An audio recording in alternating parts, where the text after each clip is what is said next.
Welcome to Creative Generations podcast and another episode in our series, The Art of Becoming. Today we talk to Linnar Looris, the current artistic director of the Estonian National Ballet. If you like this episode, please subscribe to our Instagram and YouTube channel. You can visit our website at creativegenerations-dance.com.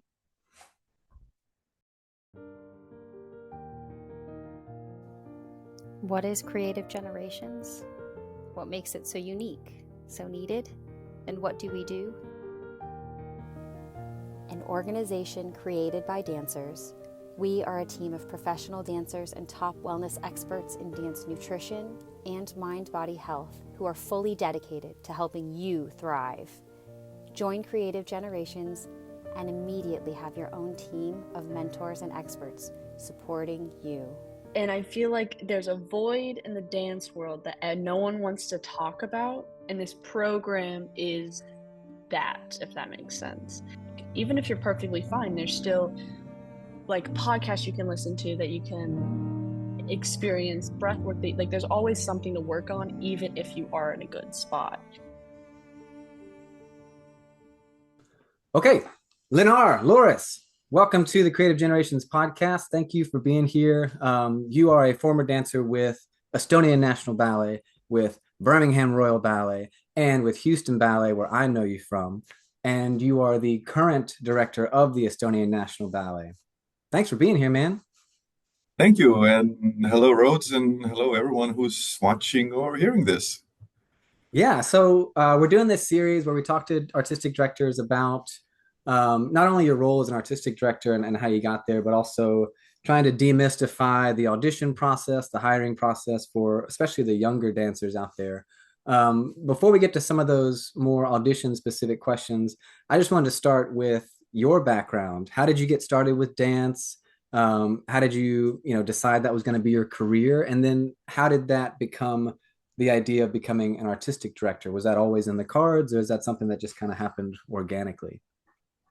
I found ballet through my parents. When I was younger, I wanted to become a musician, drummer specifically, because that seemed interesting and cool. And my parents took me to ballet school auditions. We were in a relatively small town in Estonia, away 2.5 hours away from the capital, Tallinn, which the ballet school was located at. And one day I was brought the news like, hey, we're going to ballet school auditions. So I was like, all right. Don't remember much about the auditions. I remember I was very, very nervous, and I think we stopped at every public bathroom on the way from Viljandi to Tallinn, those 2.5 hours. Nice. I think I liked what I experienced, the atmosphere and everything. And I guess, my body and musical hearing and everything, we got tested for a lot of things. Everything seemed suitable, and I got chosen. So, and I think it was like in the spring. So in September, when normally school year starts, then I just started ballet school, and the studies, they were always interesting. I mean, I moved to a big city when I was 10 years old. I lived with my aunts and uncles, who sort of like popped around here and there. And then I started to live alone when I was 13 years old, in a big city, going to ballet school. I basically had only my school friends. I didn't have so much, outside time. And since it wasn't the city I grew up in, I was able to concentrate mostly on studies in school. And our school had the academics and ballet together. The years went by. I understood that what I did was on a pretty decent level, and at least the feedback that I got from teachers too. And then going into graduation levels already, I knew that I was going to get a job at a theater, and in Estonia, now Estonian National Ballet. Back in the day, it was Estonian National Opera Ballet Company. So everybody who was good enough went into the company, and for some reason I didn't have any doubts. I thought for sure I get into a company, which I didn't know how lucky I was still. Yeah. And that became a profession by, I think a lot of the people in the ballet world were kind of lucky that what we do, as you know, it's interesting to us. We have passion for it, and sort of one day you get paid for it too, and you think it's so natural and normal. So we're very blessed in that sense. I Yeah. mean, yes, now seeing it from all the angles, yeah, I mean, internationally, dancers and art, and specifically ballet, doesn't get supported enough for the amount of work that we do, and for the artists and the athletes we are, and the supporting staff and everybody. It takes a lot to basically put on a, a high quality and a good standard show. So yeah, and from being a dancer in Estonia, I always wanted to experience the outside world, to try to see how could I either survive or fail in another company. So I auditioned around, and Birmingham Royal Ballet was something that like presented itself, and it was a soloist position too, because I've pretty quickly established myself in the theater here in Estonia, and I wanted to get like a more of a soloist position. I didn't want to like restart at quarter ballet level, so I was lucky enough, and I got a soloist position with the Birmingham Hmm. Royal Ballet in England, and I was there only for a season. Also, different directors, different styles. Not everything worked out perfectly in Birmingham, although I got a lot of very good leading roles to do, like Apollo and Macmillan's Romeo and Juliet, and Sinatra songs, and a lot of interesting repertoire. But I saw that probably what the direction wanted and what kind of dancer I was, that wasn't probably a long term. And so I auditioned again, and I auditioned in the States, and was lucky enough to get into Houston Ballet. And I danced for Houston Ballet for quite a long time, and that's where I also finished my career. And the reason, also one of the main reasons I retired, was that I was offered this artistic director position.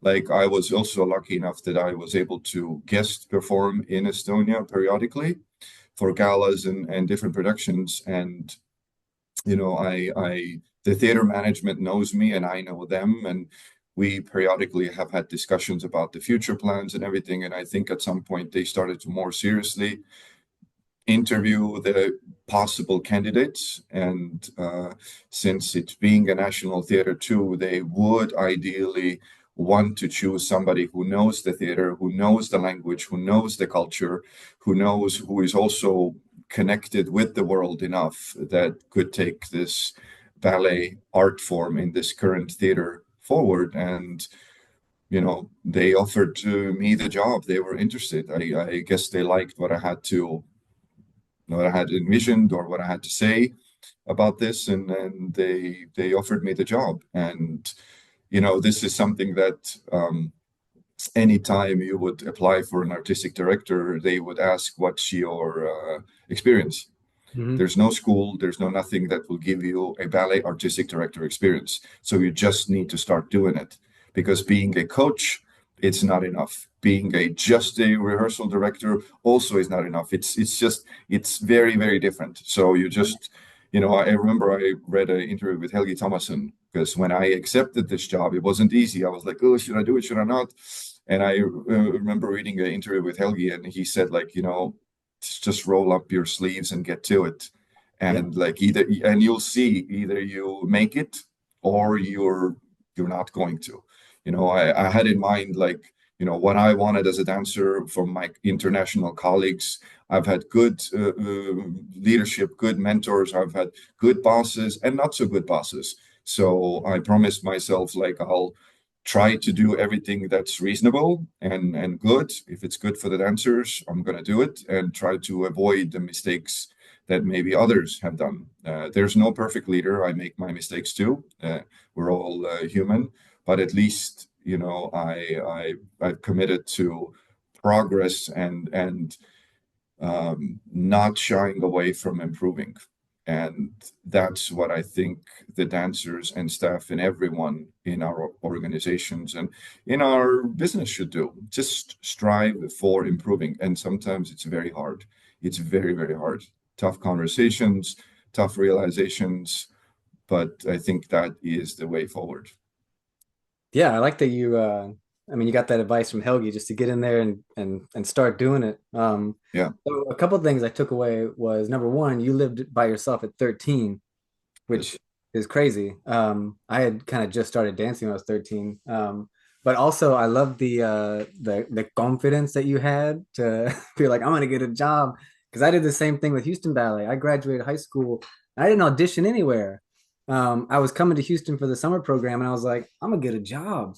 And thankfully it worked out, but that's one of those things that I tell our students now. I'm like, don't do that. Like take the SAT, apply to college, do auditions, like have a backup plan.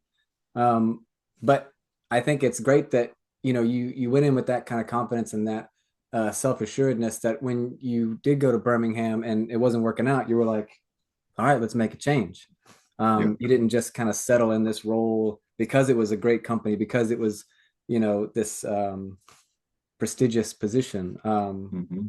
You So have to, sorry to interrupt you, but yeah, I think I tell the dancers too, and we've seen it on our future friends and colleagues too, and maybe even for our own careers. Like you have to take your career into your own hands. You have to be able to control as much as you can control. I always wanted to work outside of Estonia. yeah, That was my goal. I didn't have to wait for somebody to open the door and be like, okay, please, would you just come? Yeah, sometimes it happens. People get very lucky. They don't even audition and they get, picked up. Would you like to join a company? Would you like to become an next star? But like I was the one who had to go and knock on doors and present myself. And I yeah, wanted that because that is like I can control that. If I see that maybe things are not working the way I want to, it's my choice. Either I change something or, that's on me. I cannot blame anybody else. If somebody waits like, okay, maybe, your director is like, oh yeah, maybe, things are okay. Like, things are, yeah, something's coming, but if something's not coming, believe it. Like look at the data. And if you have set a goal, like, by age 27, like I want to be a soloist. I've done everything that's in my power. Like my technique is decent. I can act, I can partner, like, go out there and look for that job, yeah, or if you cannot, then you have to make peace with it. But it's you're in charge. You have to take charge. There's nobody, it's easier always to, point fingers because then it relieves us from responsibility. yeah, But I think one of the huge things is like we have to, and in hindsight, I see my own mistakes too that I did as a dancer, maybe believing somebody for too long. Maybe I should have changed even more companies. Who knows, or less. yeah, But we never know. In hindsight, it could be anything. But basically, take the job into your own hands. You can control your own technique, your own abilities to dance. You can control how good you train yourself to be. Or are you looking for excuses why you cannot be the best you could be? You know? yeah. No, man, I think, I've never worked for you, but I worked a lot with you. And I think I would imagine that those qualities and those values that you have make you a good director today because, dancers need that leadership. They need that honesty and that respect that you're bringing them. I do want to shift gears and talk a little bit about audition stuff. Sure, that's it. So this first question is a big one, and we get this question a lot from our mentees. And what qualities or attributes are you looking for in a dancer that's coming into audition for Estonian National Ballet?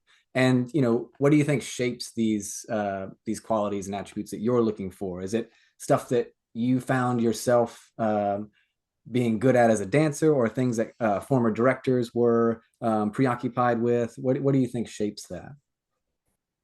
I think the easiest thing when you go and audition, and also when I look at, and I'm now in Europe and worldwide quite well connected, and we have those big auditions together when we directors get together. Number one, have your basic standard technique down, right? As a man, like everybody who's at the graduate level, you're graduating a school, you're entering the company level. For male dancers, Double tour is not a negotiation. You Mm. either do it or you don't. There is like, if a male dancer who's a professional applies, they cannot, for example, do a double tour. Corps de ballet has double tours. Yeah. So that dancer at default will be less of a competition to somebody who is able to technically do stuff. Standard pirouettes, two, three pirouettes, have those things on lockdown, have the ability to dance on music. If you're constantly off music, I'm wondering like what's going on with the coordination, your arm movements, basic port de bras, have that on lockdown. Port de bras has nothing to do with talent. It's just, did you remember? Were you cued enough to, okay, where do I place my arm? The ability to move, like for example, fast jumps. Are you able to do fast jumps in a fast tempo? Like, are you able to, do grand allegro tempo jumps? Do you have the vertical height? Do you have the coordination to be able to, guys, preferably, double cabrioles, like a simple Sorabas on dehors, right and left, the ability to do it. Doesn't have to be perfect, the ability to do it. Yeah. If you cannot do it at all, I think that's a sign of like, okay, how were you trained? Double assembly right and left. We're not talking about on the down tricks or on the down Sorabas or helicopters for guys and stuff. Like basic stuff, have it on lockdown. Like a la second pirouettes, you have to be able to do. Ladies, at least 16 fuetes on point, you have to do. The ability to do point work, how you come up and down on off point, very important. If it's only up or only down, like that tells most of us the legs are too weak. Like the in between is where it's either the injury prevention or the speed, the quality, the articulation, does a female dancer, are they very tight, like every jeté, every like split jump, grand jeté, is it actually a split line or do they struggle? If they struggle, they normally struggle with adagios and things like that. You look for the standard qualities, if somebody is off one way or another. And mostly I tell my dancers too, like, when somebody new joins the company, first 2 years, we talk about basic technique. We don't get into the artistry, right? If you have the basic technique down, then on top of that, we can put artistry, instead of you counting the music and thinking about the steps, I actually need you to smile. I need you to have a pleasant face, instead of you concentrating, okay, this very hard section is coming. So having the basics down, that's how we get to layer and get into the art, instead of like, okay, we're only focusing about the technical things. We're focusing on stamina. Somebody cannot do more than 30 seconds. They run out of gas. Okay, they need to work on those things. It's a lot to do with schools and studios. Like, how are you set up with your basics? Because I don't think always that the professional companies are, responsible of teaching people from ground zero. Mm. It was more and more, back in the day, kind of. I think at least these parts of the world that kind of, okay, you graduated school and now in theater they break it all down. But we also then used to have like many, many coaches, a lot more time, a lot less shows, and we would be able to coach people individually. But we don't have that much time, so that all the pace of the work has gone a lot faster. So you have to have an open mind when you get corrections to apply them, remember them. Some dancers that, okay, today there's great, they remembered everything. Next day they come, it's almost like wiped out, gone, It's like, okay, you got to retain it. This is also something that I think should be partly trained before, because company life in that sense is easier. You don't get so many corrections as a school, as a studio, where you get, teachers are more on you. Company, there's maybe 60 plus people, you don't get individual corrections. So there is more freedom. You have the ability to work on oneself. Okay, something was said in a room. Okay, I check it on myself. Okay, I did it. I'm great. Fantastic. I know my leg was behind, arabesque knee was stretched. Great.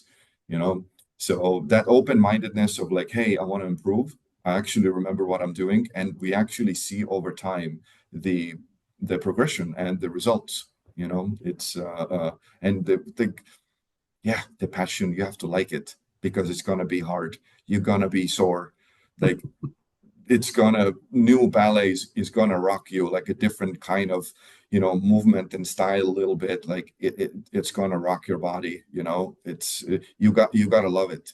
And have as realistic view of yourself as possible, especially when it comes down to technique. If you know that you're constantly behind music, okay, you know that you got to get that fast coordination.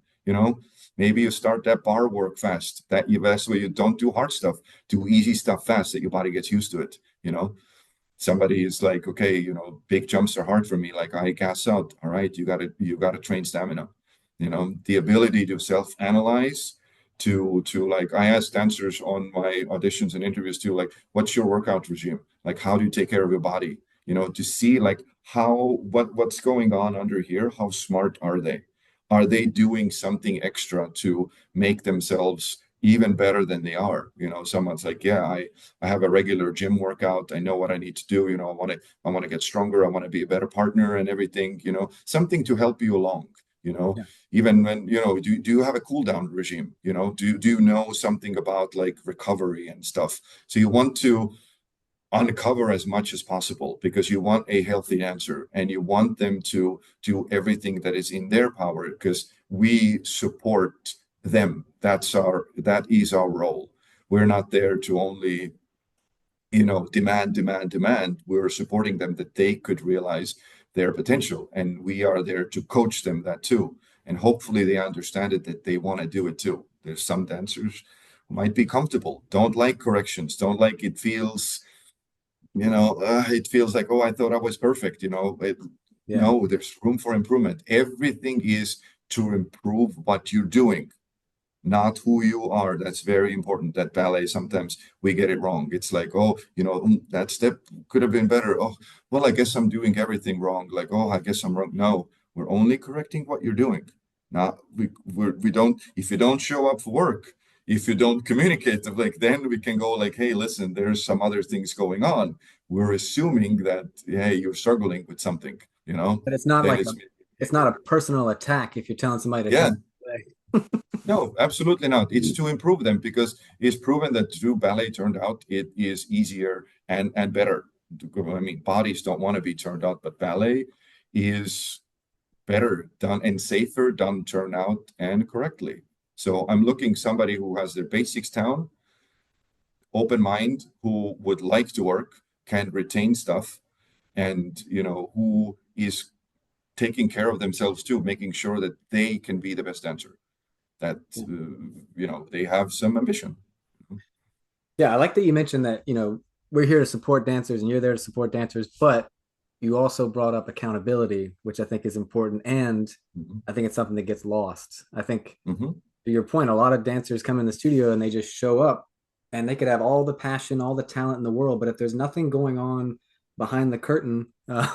or if they don't do the work at home, Mhm. then a lot of it gets lost. I mean, it's you. Of course, you got to show up. That's amazing.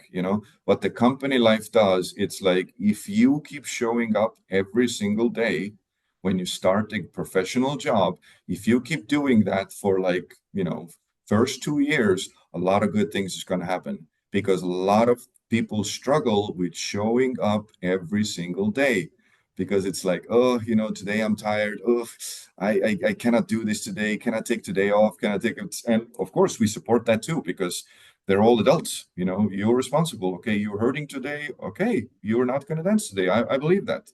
But Yeah. that responsibility of like, there's also like a little bit of selective adulthood. Sometimes dancers want to be very like, oh, I know exactly what I'm doing. But when things don't work out, then why didn't you help me? Yeah. Like, oh, well, come on, you know. But Yeah. the fact that like you're willing to do your work, like it sets you in a good way forward. It always, there's guys and girls that are willing to like, hey, okay, I have 2 shows in a row. All right, I'm gonna do it. Yeah, let's do it. Okay, you have to change partners. All right, I'm game. Let's rehearse. Let's good. And but there's sometimes dancers too that they look, oh, then I need to, but I might be not ready. So it's just sometimes let's just go for it. You Yeah. know. just do it. Like we're there to support you. Mostly good things come out of it. It's a belief that you can do it, and you go and put the work in. Yes, I mean it's hard to give everyone opportunities. Yeah, the people that get opportunities more get better faster, but also the way you can get better fast. Everyone takes class. We see how people take class. If somebody's super lazy in class, if they don't take that own accountability, we're like, okay, they're doing lazy class. Like probably in rehearsals they don't have much, and so how will they improve? If somebody who's eager in class, if they want to improve, you see, oh, that artist is open, like they're hungry, they want something. Okay, let's work with them. It's like, and trying to install that in most of the dancers. That is like, come on, like you do you. Like we're making sure that we'll have enough rep to go around that everyone gets a little bit, you know? Because everyone right now, new generation, everyone wants to dance. Everybody wants to like, do a soloist role. Once they get an opportunity, they think like, okay, these opportunities need to keep coming. Opportunity given is opportunity taken away. Corps de Ballet loves to dance upwards. I mean, I remember it when I was in Corps de Ballet myself, and like I see the dancers now, but dancing upwards, that means one of the soloists is not going to get to do that role. Yeah. They're not going to dance downwards. So unless it's obviously needed. So it's kind of, yeah, take that accountability that you have done everything in your power instead of like, no, Yeah. it's important. For people auditioning for you, Mhm. do you specifically have any do's and don'ts? And it could be anything like, hey, don't wear this color leotard, or don't bring all your junk into the studio, or don't stand against the bar with your arms crossed. Is there anything like that that when you see someone in an audition, you're like, absolutely not, don't like that? Or stuff that you're constantly like, yes, that's the kind of person, that's the kind of attitude, that's the kind of action I need to show up for these auditions? Anything I mean, like I really don't have anything that would be like a no, oh my that? God. Like, I mean, in general, I would say like, especially when male dancers audition, like, please pull up your tights. Yeah. Like, your teacher, your school, your academy, when you're at the professional level and you have to be, at least for our company, at least 18 years old, like you have to know how to wear like tights. They have to be pulled up properly, that we can see nicely our muscles and everything, that it's part of the art form. And that is like, it's not, and but if somebody doesn't have a pulled up tights, I'm not going to go like, oh my God, this is like, you're out, I don't consider you. It's just a little bit disappointing that some education system has failed you in that sense. Yeah. But hey, but I'm looking for somebody who actually presentation wise, who's actually positive, who comes across also like, because somebody who's like super serious. I know people are nervous, but I'm like, you also show it's like a little glimpses of like, how could you be on stage? I don't need you to grin big or do something like it's really crazy. But hey, when there's a stuff that you do with the head, you present yourself. Most of the time when we're on stage, dancers have to do a sort of like a positive slash like a little gentle smile. That's more of a tragical ballets. Maybe we have less of that you have to be serious or tragical. Mostly it's like any male variation is a little bit of a proud moment and sort of like more positivity in it, or bravado or something, showing your technique and doing all of that with nothing. It makes me question, like, is it that hard that you couldn't even show a little bit of excitement or something, or just a little bit of proudness? So a good presentation, I'm like gravitated towards that. Okay, like this person can do it. It's good depending on a class. If there's a lot of groups like repeating at the center, of course, it's probably impossible to go with any group. But if I see a dancer can go again and again, that tells me, oh, they have good stamina. All right, they wanna jam out. They want to do it. I'm like, okay, that's good. That's a good sign. A finishing class, obviously. You Yeah. know, and I tell them, everybody think like, it doesn't have to be perfect. Go for it, because what happens if you're brave enough, eventually you'll get better. And I Yeah. love dancers that go for that stuff. You know, if you're one of those like, oh, I only do it when I show myself really, really perfectly, uh, you're missing out. You know, you're Yeah. like stuff that you took on like live, do it. You know, audition videos, however, don't send stuff that you struggle with. If you like cannot do a certain thing, if you're a right turner, you don't have to show a lefty pirouette. Yeah, You don't. let's talk about videos for a second because I'm sure you get a ton of videos that you have to watch that get submitted to you. Um, do you prefer, I think this is an obvious question, but do you prefer dancers to audition in person if possible? Yes, because then you can see them with the company. You Yeah. know, you can see because sometimes, videos are a little bit deceptive of like you see like, oh, that's a tall dancer, and on CVs they seem tall too. And yeah, some people lie on their CV about their height, and then you see them alive, then you go, oh, I mean, you're still a decent dancer, but like you're not as tall as you said, Yeah. and like I would say for people I know for like shorter male dancers, it is harder to get into companies. Yeah. But even in our company, there are shorter dancer positions. It's just we don't have a lot of those contracts. And like they could be honest and still apply. And to most, I give that feedback like, hey, listen, we're right now full, but yes, I can see you have good potential. We're interested. And if something opens up, I can let you know. But for videos, yes, obviously live is better. But I've hired dancers off a video too, very successfully. It's a rate is more success than failures. There is some failures. Video is great, and then all of a sudden, oh, the dancer is very, very different in person. But yeah, videos can show the stuff that is really good. And you don't need to keep those videos very long.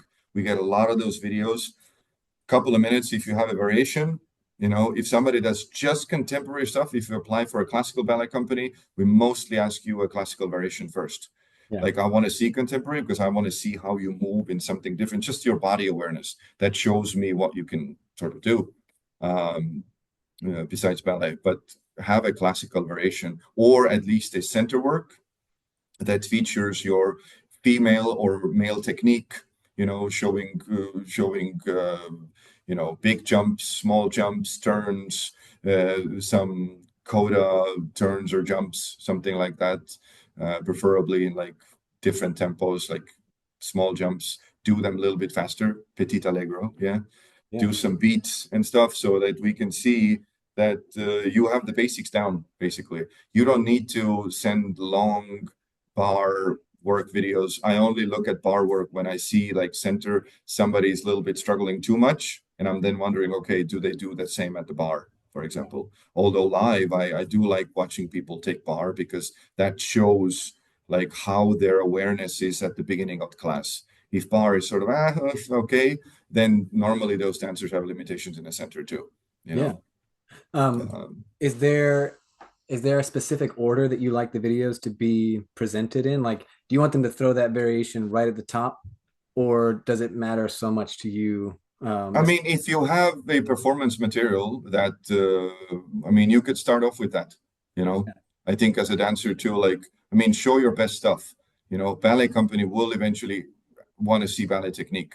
So you either are doing some grand allegro combinations, some jumps and turns, lead that straight off a bat with that. If you, of course, go to contemporary company, I'm assuming that they would maybe focus more on the contemporary stuff. But I don't mind the order. Like, I mean, could be, some center work first, then variation. Again, and variations, I don't mind that they can be on stage, can be in studio.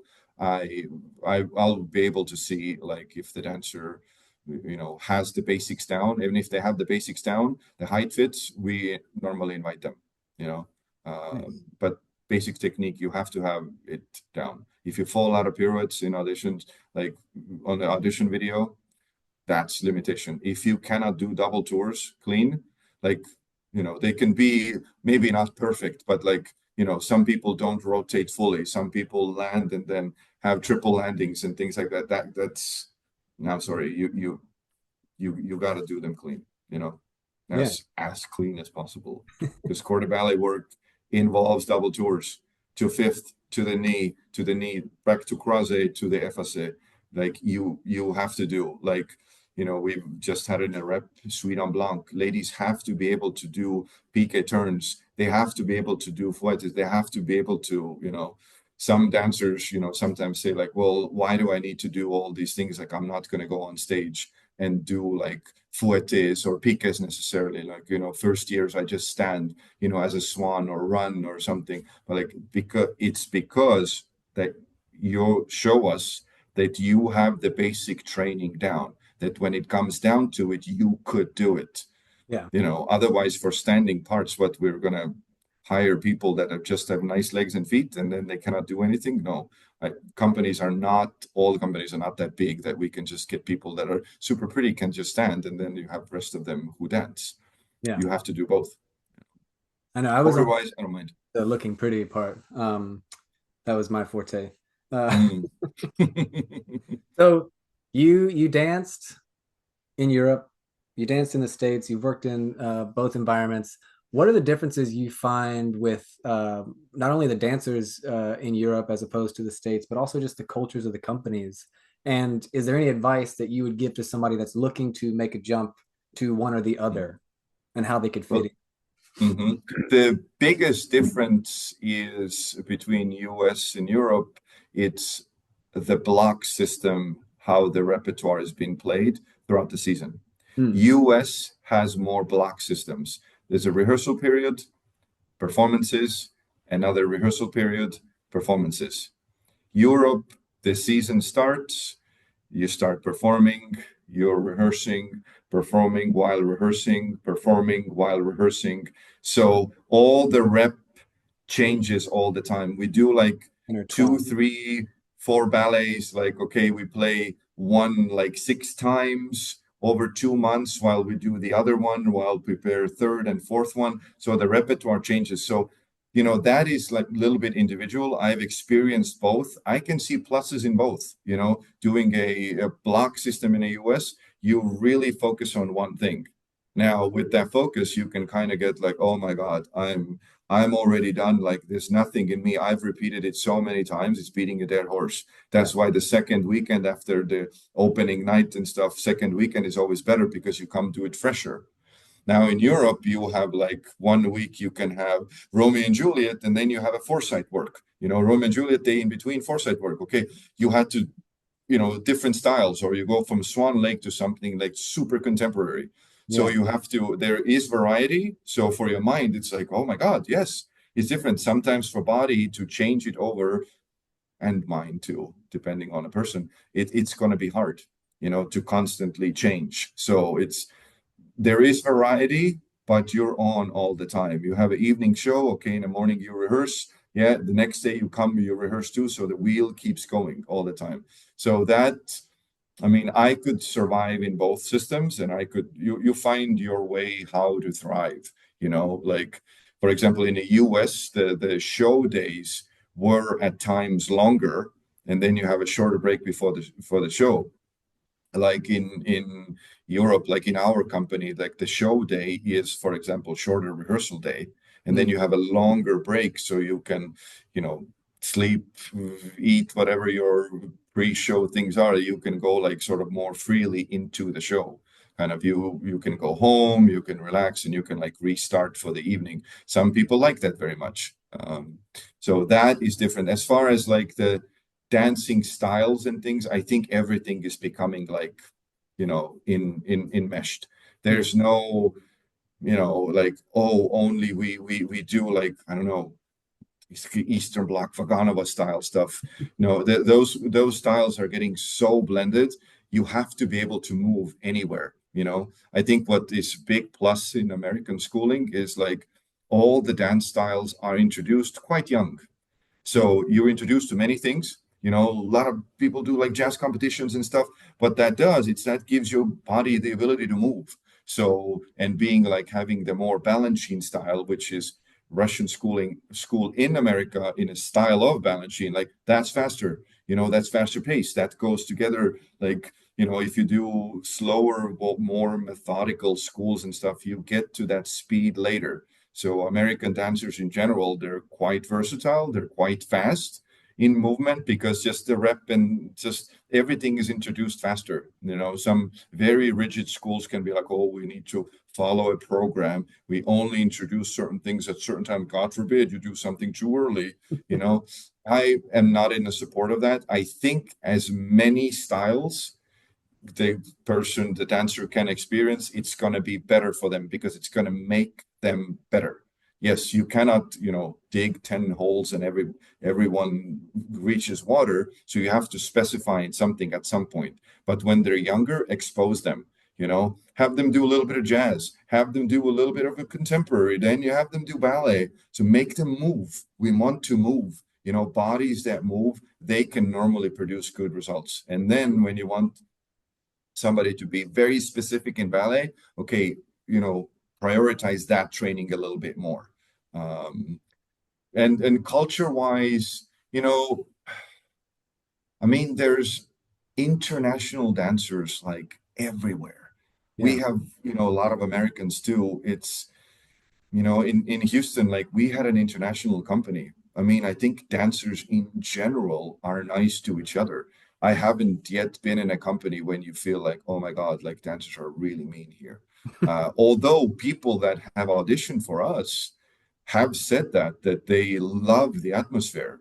They meet those dancers, most of them for the first time, and they're like, oh my God, I felt at home. Like I've auditioned to other companies. They don't specify, but like it's been very different. And in my mind, I'm thinking like, what's the reason for it to be different? Yeah. What is It's that? like it's hard enough a profession anyways, and I would think, I was always trying to be a supportive colleague to my fellow dancers. Some people you get along with more or less, but it's everyone we're doing all the same thing. So it's kind of, but mainly people are very nice internationally. I would not say there's like huge differences now between. I've only worked for one company in the US. I've guested for a couple, but like I would say people are as nice as there as they are here. I mean, if you take just maybe like, oh, only Estonians, only Americans, we don't have only Estonians, like 60% of the company is foreigners. Yeah. So it's but they are part of Estonian National Ballet, like they are our dancers. So it's the more, I guess, east you go, people are maybe more reserved at first expressing themselves. I guess Americans are maybe in that sense more open and more friendlier if you asking about that. But world is changing everywhere, so we're Yeah. quite open in Estonia too. Well, I think I don't know if that answered your question. Did it? no, totally. And I Yeah. think this next one kind of goes along those same lines. It's, how your expectations have changed towards dancers, which I think you pretty much answered there. But along those same lines, what's your take on social media and how that has kind of impacted the dance world? And does that matter to you at all? Are you someone that is going to see somebody's reel on Instagram and reach out to them and say, "Hey, would you like to dance in Estonia?" Or, does that play any role in hiring a dancer to you? I mean, as far as hiring, I've only few times like looked up a dancer by because they also had their info on their like CV and stuff, and I was like, oh, maybe there's just more materials, and I was interested in that dancer, and to seeing more of them is beneficial, but I don't necessarily seek out somebody on social media. I think social media for our art form in general is very good. I Hmm. think ballet should be visible, dancers should be visible. I don't think companies in general have enough resources to put their dancers out there. I think this is like an untapped source. Like companies could advertise their dancers more. It's like we are in some sense compared to just regular 9 to 5s, like a little bit superstars. We're doing something that's very special. Like thousands of people are coming to watch us.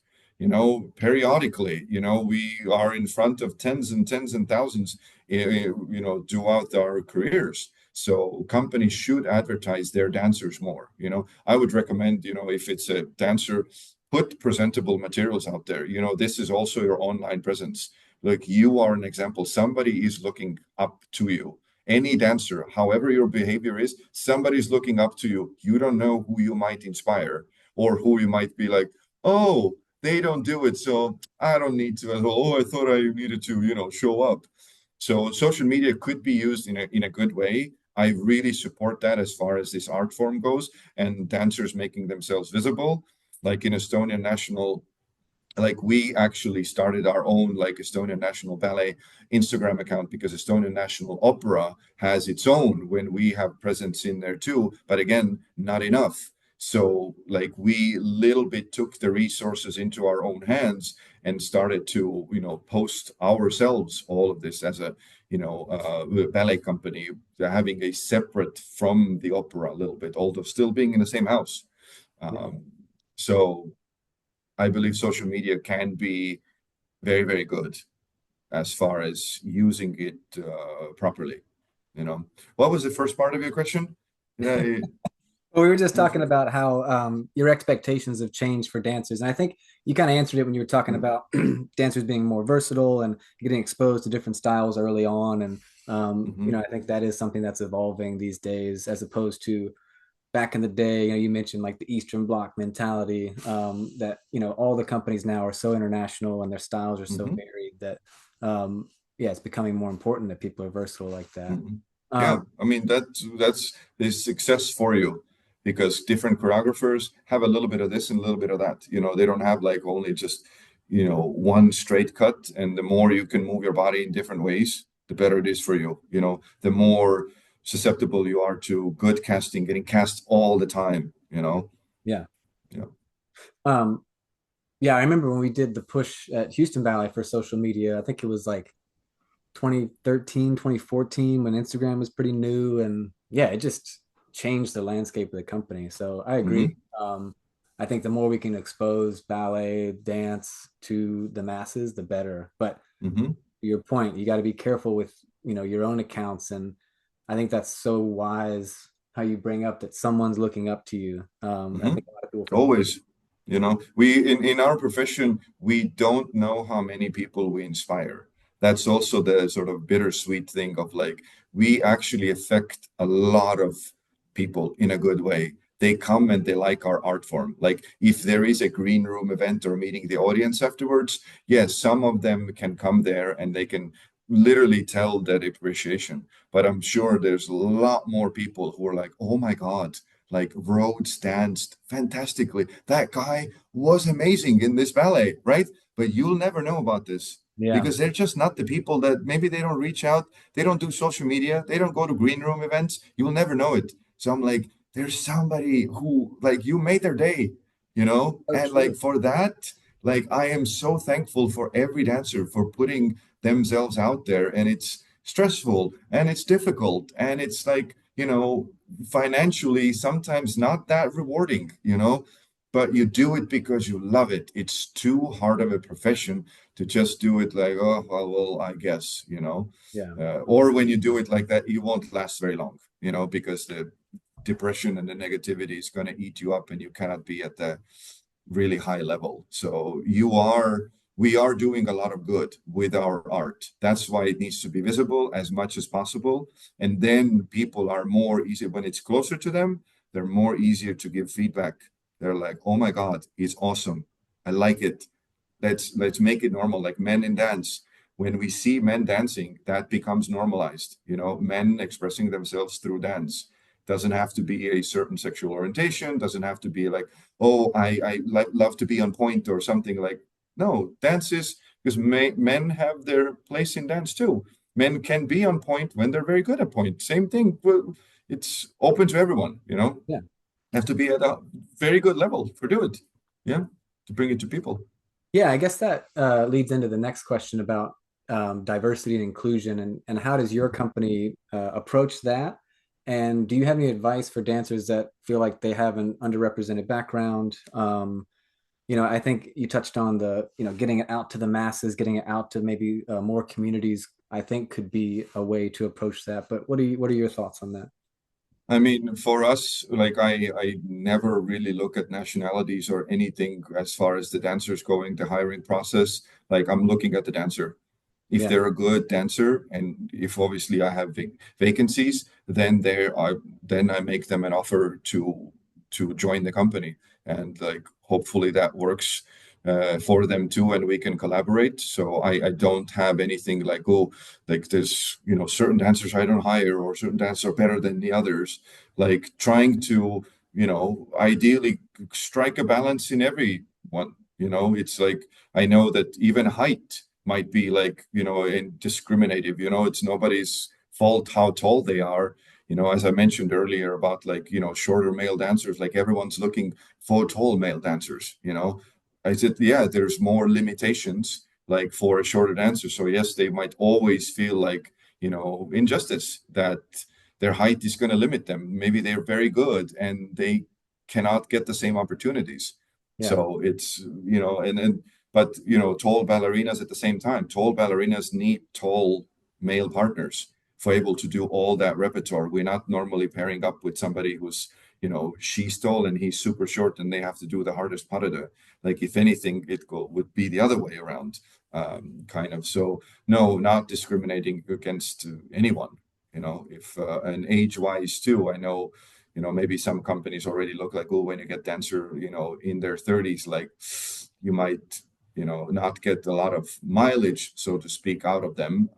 But again, this is when you communicate with a dancer, if they are interested in joining your company and if they fit, you can talk honestly about the both parties' expectations, and they might be a good dancer who just looking for a change, and still be physically all okay. And I expect dancers, I would like them to be honest, always about their body's state too. If they're constantly fighting injuries and things, sooner or later we're going to find that out with consistent work. Your weaknesses come out. Um, What steps do you encourage dancers to take to ensure longevity in this career? And do you encourage them to think about life beyond the stage after they're done performing? Um, how do you feel like you approach young dancers when talking about that kind of stuff? I mean, as I mentioned, I ask about what their self-care routine is, Hmm. like to see how healthy they approach all of this. Because when they take care of their body and their mind too, we work with sports psychologists and everybody, so that you also have to have that performance mindset, the performance psychology. You can get help with that. Some people it's very easy, they can just perform and it's fine. And some people have like quite big performance anxiety. Sometimes that can increase with a career. The older you get, the more you start to hesitate about things. Like younger, you were just like, oh, let's just do it, didn't think twice. And all of a sudden, so looking at their mental and physical health, like making sure that they take good care of themselves. Not maybe on a first year in a company, but in general, talking to dancers if they're interested in something. Normally, companies have some HR programs that are geared towards some extra classes or curricular activities that could potentially, like, maybe they're sometimes even offered for free. Always look for these things, like maybe they have something interesting to offer that you could do on the side. Hmm. And if you have something, if you want to do like, okay, I want to dance like, I don't know, as long as I can, yeah, then focus on your mind and body. Make sure to take very good care of it, that you want to put all the eggs in that basket. But one day you know that, if you want to do 20 years, like around 40, that career, something's going to change. You have to have probably, good workout regime and recovery, and probably good genes too, to withstand all of that, to have a very long career. Lucky dancers are the ones that can have very long careers that are mostly injury free and very fruitful, that they can dance everything and just be hired again and again and again over, like, let's say 20 years in a professional company. Some even do longer. And then like when dancers get into their mid to late 20s, I do ask about their dreams. I ask about, like, hey, even company dreams, like, what are your aspirations? Like, maybe this was someone's first company. Somebody, and there's people that have been like, oh my God, I wanted to really get into this company. And some have like, I have a dream to work for English National Ballet, Hmm. and then instead of like seeing that, oh my God, that's a competition, I'm also telling dancers I require them the basics and the good performance qualities here that they will benefit anywhere. I don't have a specific style. I just want people to do basics really good because I see that internationally this works. And this is what the directors are looking for because those are the artists that are like reliable, they're pliable, and they're, they want to do this. And their careers normally are made, you know. If you're a good corps ballet member, you sooner or later you're gonna get chances to do leading role or soloist roles too. It's just a matter of time. Like there's not many companies who have like filled with good dancers and they don't do anything. Good dancers will eventually start dancing, right? And if you're a good dancer and you understand what's going on, this is where you take things into your own hands. Check in with the directors. Like, okay, if you've been waiting and waiting and waiting and something was promised, something's not coming, like, read between the lines, Yeah. and be honest about like also like, hey, what is it that I can do? And hopefully you get an honest answer back, that it's like, hey, you're constantly dancing off music. When you improve this, I can see that, okay, opportunities will open up more. Or as a, for a maybe male dancer, like, yeah, your partnering skills have to go up because everybody who's doing soloist to principal roles, they have to partner first. If you're a weak partner, if you're unreliable, like it's hard, it's going to be hard to pair you with somebody, Yeah. So take that power, take that responsibility for that. Oh man, Linnar, so much good Mm-hmm. information. You Uh, think? yeah. Um, Nice. Ton of great advice, a ton of really honest insight into your job and what you do and the culture of your company and the European scene. And I think this is going to be really helpful for a lot of people. Mm-hmm. Yeah, a lot of fresh takes. But Mm-hmm. um, much appreciated, man. Thank you so much for doing this. Yeah, it was fun for me too. I enjoyed talking to you too. We haven't spoken face to face like this in a very long time, so that I know was you look a good. Your a face is pleasure too. still beautiful. Thank you. And also, I mean, as you know, there is no perfect leader. There is no perfect. Everybody has something. I'm sure everybody is. We all are trying to improve. Yeah. As long as I do my best, you do your best, dancers do their best, supporting staff does their best. Like on that day, you do your best. That's the only thing you can do. That's the only thing you can control. That's it. Sign every day. Like, okay, even if it was a rest day, it was a damn good rest day. Boom. Loved it. I rested fully. Nice. Great. That's what you can do one day at a time, like not to have anxiety about future, not to have too many regrets about the past that we cannot drag along, even if we so much want it. You know, I think that's easier said than done, but I think if we all could do that, That's the magic. That's things will be the a lot easier, I would say. And sometimes they are. Thank you for listening to Creative Generations podcast and another episode of our series, The Art of Becoming. If you enjoyed this podcast, please visit our Instagram and YouTube channel. You can also visit our website at creativegenerations-dance.com.